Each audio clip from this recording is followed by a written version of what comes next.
Oh, great. Hello. Hey there. I'm so excited about this. Me too. Thank you so much for joining. This is The Conversation, and our special guest is Tennessee State Representative Justin J. Pearson. I feel like you need no introduction at all. So welcome to the Midas Mighty community that's joining this live, as well as your supporters. And I mean, you have been so inspiring these last few months. I have to just say thank you right off the bat, because things are like really awful. And it's really hard to feel as if we're going to have a way out of this. And it is leaders like you. You are so eloquent. You say the things exactly how I think, but maybe can't always find the words. And your passion, as well as you talking about kindness. So let's just get into it all. First of all, in case people do not know, you are running for Congress. Right now, you are representing the state of Tennessee, but you want to represent now the citizens of Tennessee in Congress. And of course, the Supreme Court, with that Calais decision, gave a green light for racial gerrymandering. And that's exactly what the Republicans did. They took away the only majority Black district in the country. With that in itself, the fact that there was just the one in itself is disturbing, but that wasn't good enough for them, right? So as a result, the race that you're running, which is for the 9th district, now you have 15 counties, covers 191 miles. I know you have been traveling, listening to all those constituents, but talk first. Let's just get into that. Like, there's so much I want to get into about it. But what you have said about what that meant for Black voters in Memphis. Absolutely. And thank you again so much for having me here. And it's good to be with you and to be with hundreds and hundreds of folks who are here. That's so powerful. But look, immediately following the Calais decision, racism and white supremacy in the state house showed up again by taking away the only majority Black district, like you said, in the state of Tennessee. And the consequences of that are severe, right? It dilutes Black political voting power from a district that was 65% Black African American, where we had the ability to choose a representative of our own desire versus what's been selected now, which is Republicans in the state of Nashville telling us who they want us to vote for, compared to the people choosing who they want to represent them, who have some similarities. A compact district, it was a city almost entirely encompassed in District 9. But that hasn't deterred us. I ran for Congress, not against an individual, but against a status quo that is broken for the mass majority of people who live in the state of Tennessee. We deserve to have access to health care for everybody. We deserve to have housing and to stop private corporations from buying up our land. We deserve to see an increase in the minimum wage. And that message resonates whether I'm in Memphis, in Murray County, or Williamson County. People overwhelmingly are struggling, and they want to have a government that works for them, that is not corrupt, that is not working for the billionaire class, but really is elevating the issues of our communities. And that's what we're doing. And I think that your willingness to name it in the speech that you gave on the floor and saying, this is white supremacy, and it's at the behest. This is your words, at the behest of the white supremacist in chief, Donald Trump. We all see in real time what he does to people who are willing to call him out. You were willing to name it, and you're exactly right. But the courage and the willingness to name it, it was so nice. It was refreshing, to be quite frank. But it puts you a little bit in the crosshairs with him, doesn't it? Yeah, I mean, look, he's endorsed the guy that I'm likely going to run against in the Republican primary. He'll probably even try to come down to Tennessee, even though he's not welcome here. But the truth of the matter is, we have to call a thing a thing. And, I'm not a spineless politician. I think there are too many spineless people on the Democratic side, too many spineless people on the Republican side who aren't willing to stand up for the values of this country, who aren't showing their patriotism in any way, shape, or form, but instead are capitulating to the racism, capitulating to the white supremacy, capitulating to the misogyny. And we don't need that in this moment in time. We need people who are going to stand up and fight for each and every one of us. We shouldn't have a government that's killing people in our streets. We shouldn't have a government that's kidnapping and separating us from our neighbors. Like, that is not Christian. That is not democratic. That is not constitutional. And what we're dealing with now is the tyranny of government, which conservatives 20, 30 years ago used to talk about. But that's what's happening. This is the tyranny of government against its own people. And we cannot allow ourselves to normalize the behaviors that we are seeing, particularly when we are seeing corporations and billionaires who are buying politicians. That's not okay. That is horrible for our democracy. And so we have people who've been in office 10, 20, 30, 40 years, whether they've been a local government or state government, now trying to go to Congress, who are taking that same mentality. They get 50, 100,000, hundreds of thousands of dollars from corporations who don't want to increase wages, but they're okay making 900 times their median employee. They don't want to expand access to healthcare, but they're fine cutting the healthcare of the people who work for them.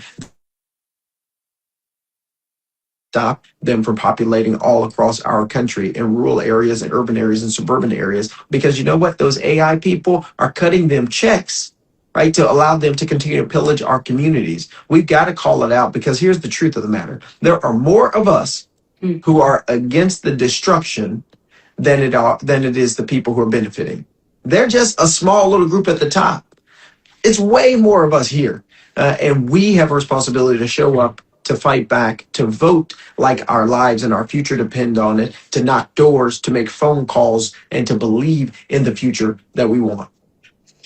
And you have stood up to the oligarchs, the billionaires, not just Trump, and done it without, taking the money that you say, which frankly, I have to say that's something that comes up quite a bit when I interact with the community or people at large. People are so sick and tired of money in our politics. It is so incredibly corrupting. And yes, it's hard to maybe change Citizens United, but you can change it by electing somebody like you who's already going to commit to not doing it. But in addition to Trump, standing up to Trump, you have stood up to Elon Musk and won. I mean, in addition to being a civil rights leader, you are an environmental leader, which I know you have said. I mean, it's not two separate things, right? The environmental racism, but you have won again and again. The pipeline, and then a recent victory, the very important victory for the citizens of Memphis. Can you just, for those people who haven't heard of these huge wins, because sometimes, frankly, the climate conversation can get lost a little bit because there is so much bad news. And so I appreciate your leadership on that, because, we need to keep this world, we got a lot of problems to fix, but we got to be able to live in this world. That's right. Right. There's no planet B. And what we're dealing with, as we see now, the wildfires in Canada impacting the people's air quality in Michigan, in Washington, D.C. People who have asthma, who have COPD, who have all these other ailments are experiencing these extreme weather conditions and the effects on the climate even more severely. And we know that the people who are most impacted by climate change and environmental racism are the people who benefit the least from the products that are being created, benefit the least from the pollution and the factories that are being used and corporations that are using it that hurt and harm our communities. I got started as a community organizer 6 years ago, standing up to $2 billion crude oil pipeline companies, Plains All American and Valero Energy Corporation. And I just got some calls recently that there's an oil company that's calling those people whose land had been taken or was likely to be taken through eminent domain, potentially trying to do something else. And so we are still ready and galvanizing against it, because they don't go away. They just try and come back in a different form, right? And so it's our work to make sure we're continuing to fight. But we did. We defeated that crude oil pipeline. And then we defeated Sterilization Services of Tennessee that was pumping ethylene oxide into the air of our community. Wow. Ethylene oxide is 40 times more carcinogenic than the Environmental Protection Agency thought that it was. And we shut them down completely. We forced Elon Musk and his company to get permits after they were illegally polluting the air that we breathe for over a year with 35 gas turbines. And we have not one, not two, but three lawsuits that we're following in North Mississippi of people who are suing Elon Musk for the 59 gas turbines that he's using. Environmental justice, social justice, economic justice, racial justice, all of these things are deeply intertwined because the poorest people are the ones that they pick on because they think they don't have political power. They know they don't have as much economic power. And so they think they're exploitable. And that's why rural communities continue to get destroyed by concentrated animal feeding operations. That's why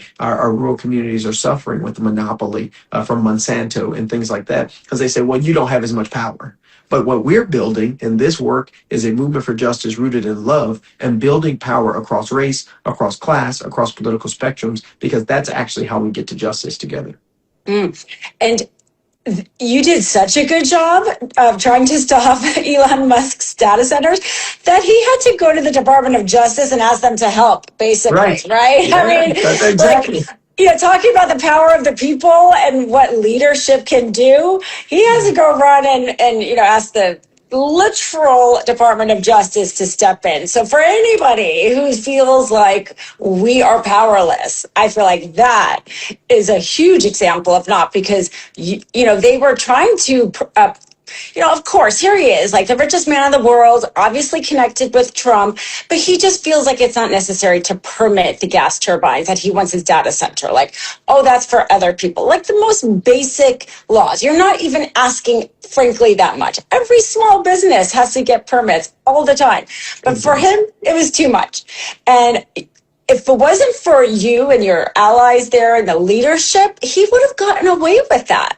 But instead, you were able to stop it. I know you're still embroiled in the lawsuits, but that's impressive. Yeah, no, when somebody has to go beg the Department of Justice to allow for them to illegally pollute and kill a community in violation of the Clean Air Act, it means we know we're right. Our argument is right, our science is right, our research is right, and that so much credit goes to the organizations that are really helping us to fight that fight. Memphis Community Against Pollution, Young, Gifted, and Green, Southern Environmental Law Center, and a Safe and Sound Coalition. There are a lot of people who just are fed up, and we don't all vote the same way politically, but we all realize we deserve clean air, we deserve clean water, we deserve clean soil. Well, and as you said in a recent speech, and I love how you articulated it, you were like, these billionaires want to use our clean drinking water to basically replace our jobs. That's right. And they want to get away with it. Computers that take our jobs. And it's not just, literally, and I try and explain that to people because it is really fascinating that what we are being asked to do is sacrifice our drinking water to cool computers with the main use case to take our jobs. Right? Our drinking water that we need as human beings being used for computers to take our drinking, to take our jobs. And we're talking about blue collar jobs. We're talking about white collar jobs. I know somebody who works in a bank whose job is actively being replaced by AI bot, right? Like you're forced to train your own replacements. That's what we're living in. People with college degrees, people with no degrees, we're all getting got by artificial intelligence, artificial general intelligence, robotics, and automation for the benefit of the billionaire class. And that's why I've been advocating for a federal jobs guarantee. That's why we have to put a pause on data center construction until we get the appropriate regulations and protections for workers. There's so much that has to happen, but we cannot afford to allow our lakes, our ponds, our rivers, our aquifers to be depleted so they can make just $1 more billion. It doesn't make any sense. It's never enough for that, right? No. It's never enough. And this has really sparked a national conversation. And I think, your campaign is the people's power. And I think that these AI data centers and what people have been able to do across the country has also been really impressive because they have been able to solve things. And so we definitely need you in Congress. We definitely need new regulations. We need new oversight. We cannot get ahead of this. I mean, Senator Bernie Sanders has been talking about this. He often is ahead of a lot of issues. He's been talking about this a long time. I know he has endorsed you. I mean, you just had a rally with some amazing friends of yours, right? AOC and Congresswoman Summer Lee, and you've just got a new endorsement today from Senator Ed Markey. people are really standing up for you because they realize how badly we need you in Congress. I mean, what does that mean though to you personally? Yeah, I mean, to me, You're it's all credit to this community. I mean, we've been building a movement for years now, and it is just the recognition from folks across the country that what we are building is worth it. It's worth the fight. It's worth the commitment. It's worth the excellence. It's worth even stopping their busy schedules to come down and rally people to help us drive an increased turnout. And it's been working. We've seen 40% increase in Shelby County of people going to the polls in early voting compared to 2022, a 250% increase compared to 2018.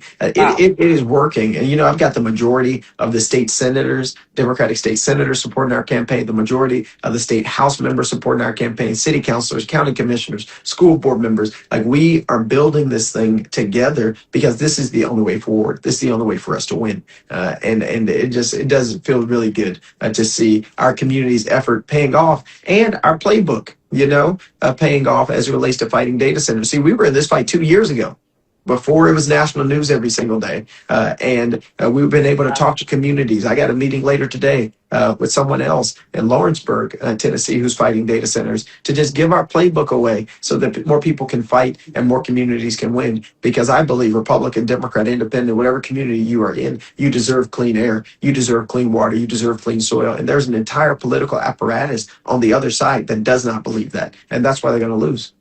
Well, and you have been listening to your, future constituents. Like I said in the very beginning. Well, first of all, for everybody who doesn't know, early voting is underway, right? Mm-hmm. So, go out if you can vote for Representative Justin J. Pearson, do that now. Do not wait. But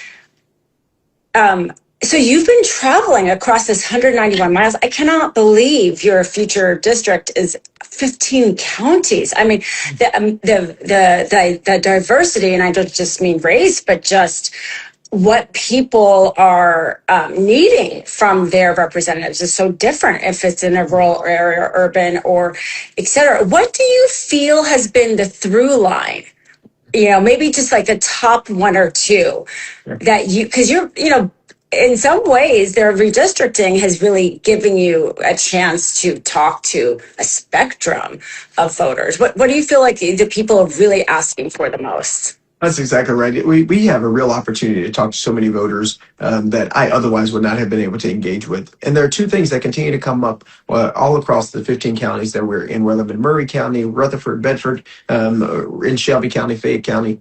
Housing and the inability to be able to even afford rent, let alone a mortgage, continues to be the number one issue for everyone, which is why I'm going to fight to stop private equity firms from buying more homes than even the most recent legislation, and make it easier for people to be able to afford their homes so that they actually own them and not just the bank, because it isn't fair that people are spending 20 of 30 years of a loan paying off interest. Right? Like, it isn't fair. And we need more people to buy into the neighborhoods and communities where they're from and not feel that they have to live somewhere else in order to be able to survive.